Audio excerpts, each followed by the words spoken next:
we're so glad you're here. We got Field, we got Hawk. He's back from his international tour. More on that later on. Hawk. So glad you're back. Sir Hawk.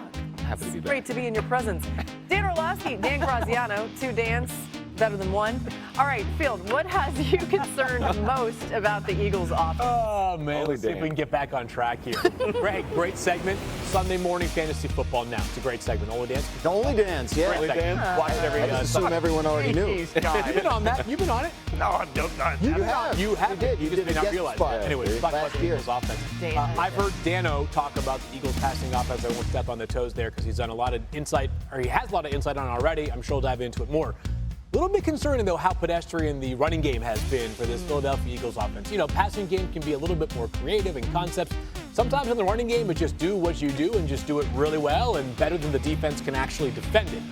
The offensive line does not look nearly the same this year for Philadelphia. Saquon Barkley hasn't had the same level of production, which I think is more about the offensive line than Saquon. I don't think he's fallen off some cliff.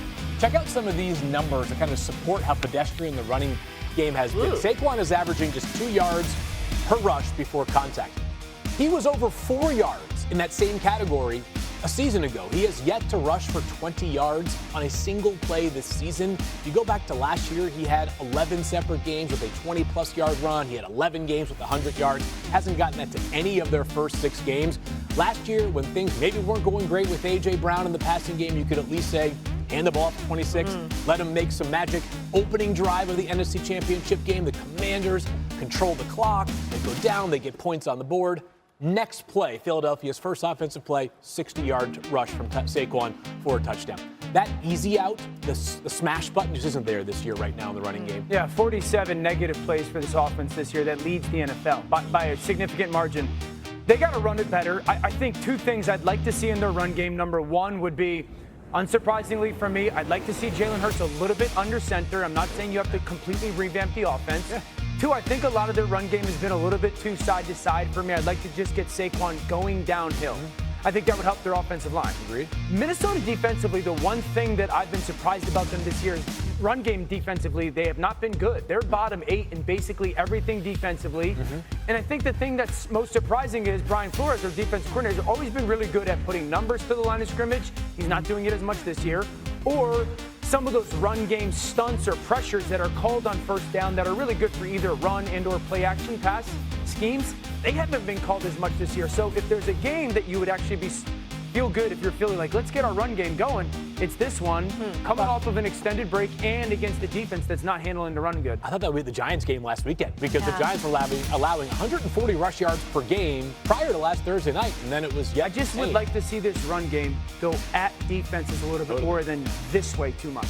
Yeah, that makes sense. I think this offense isn't playing with the amount of trust it needs to be at its best, and that's top down. That's the play caller, the quarterback, 2 receivers. There's plays out there that they're leaving because the quarterback isn't anticipating and the receivers aren't finishing. You're going to see a couple of these plays here. This is a 23-yard gain to Dallas guarding the tight end, but look how late that Jalen Hurts sees this. Over the middle, right? Right? Over the middle. There's 2 options. It's there now. Throw it. That's when you make this throw. Look how long it takes.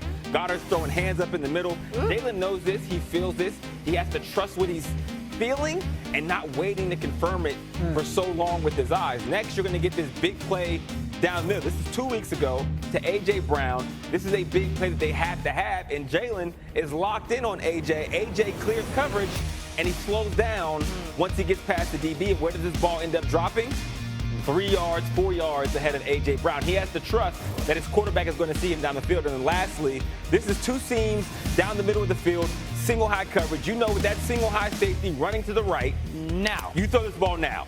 You have to feel this. You have to know this. This doesn't take you seeing it with your eyes. This is a wide open touchdown to Smith, which these are points that they're leaving on the board. And when you talk about how you feel about this offense, this changes that narrative. It changes the feel in the locker room and in the huddle if they're executing on these plays. I think reality, too, is that's something that Jalen has struggled with So for clear, years. right? Yeah. Just See, that's- over the yeah. middle of the field has never been kind of his comfort level passing the ball. And I think that's what we're getting to here, right? Like, we've seen enough of Jalen Hurts over the years for all the great things about him that I don't think the foundation of the Eagles offense is going to be a reliably consistent passing game with him at the quarterback. Because like, we've seen him be great, but I think if that's what you are in terms of your DNA, I just don't think you're going to get consistency week to week, which gets back to the run game. And I do think they have to find ways to be more creative in the run game because last year, last year they had a week 5 bye, and they had a big meeting, and it was like, the offensive linemen, look, we're clearing these holes. Let's let Saquon run through.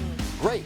But they're not doing it now. Yeah. And they're not, like, whether it's because Mekhi Becton was much larger than the guy who's playing right guard this year, right? Yeah. Like, whatever it is, they're not getting those plays. So something else has to be done in the run game. Kevin Patullo, promoted from the staff, I think with maybe kind of like a do no harm sort of mandate. I think, but he's also a guy that's been around some different systems, has his own ideas. I think it's time we saw some of it. We throw around the term the pass game is predicated on the run game a lot, but I think there's different versions of it. Like there's pass games similar to San Francisco or a Seattle right now that's predicated on the run game because of the play action element. I think Jaylen in the Eagles pass game, to Graz's point, is predicated on running the football because it's building the one-on-ones on the perimeter. That's where he's by far most comfortable. That's also the way they're built, having the two guys on the outside that win one-on-ones. That's kind of how they're connected offensively. And you can avoid the middle of the field if that's a weakness. It's not been a necessity for him as a passing, quarterback or in their offense. That's a good point. They got to make some changes. The Eagles ranked 30th in total offense this season. They ranked top 10 in each of the previous 3 seasons in a lot of these categories. Let's get to some top stories. Let's start with the Eagles' opponent, the Vikings. Quarterback McCarthy. Graz, what more can you tell us about his status? Still working his way back from that ankle injury. He's been out of practice this week. They want to see what he can do. That's basically what their head coach Kevin O'Connell has said. Get him out on the practice field, see what he's capable of doing, check in with him every day, how he's feeling, and what he feels he can take on the next day. If he's cleared, then he'll play. Remember, the backup Carson Wentz is dealing with a shoulder injury, non-throwing shoulder, but that's limiting him as well. Washington Commanders wide receiver Terry McLaurin, they're optimistic that they could get him back this week.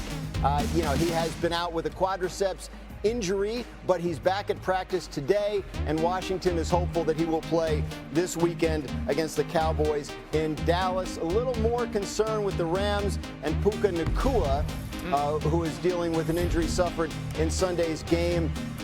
He hasn't been ruled out, but their head coach Sean McVay has said they will consider sort of the way Puka plays in terms of, obviously this is a guy that's a very physical player.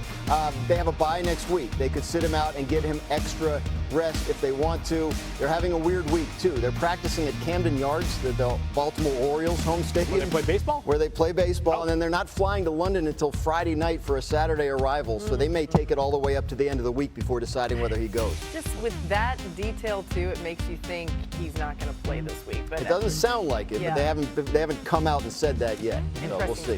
Guys, if Nacua can't go on Sunday in London, it'll be the 7th game he's missed over the last 2 seasons. Last year, in 6 games without Nacua, the Rams went 2-4 with just 4 touchdown passes, and Rams quarterbacks were sacked at more than double the rate than when Nacua played. That's an important number, too. Nacua has caught 82% of his targets this season. All other Rams receivers have caught 54%. I mean, Hawk, these numbers show you just how important Nacua is to this offense. If he can't go on Sunday, what does that look like for the Rams? I have no idea. This entire offense runs through Puka. Puka is one of the best wide receivers in the NFL.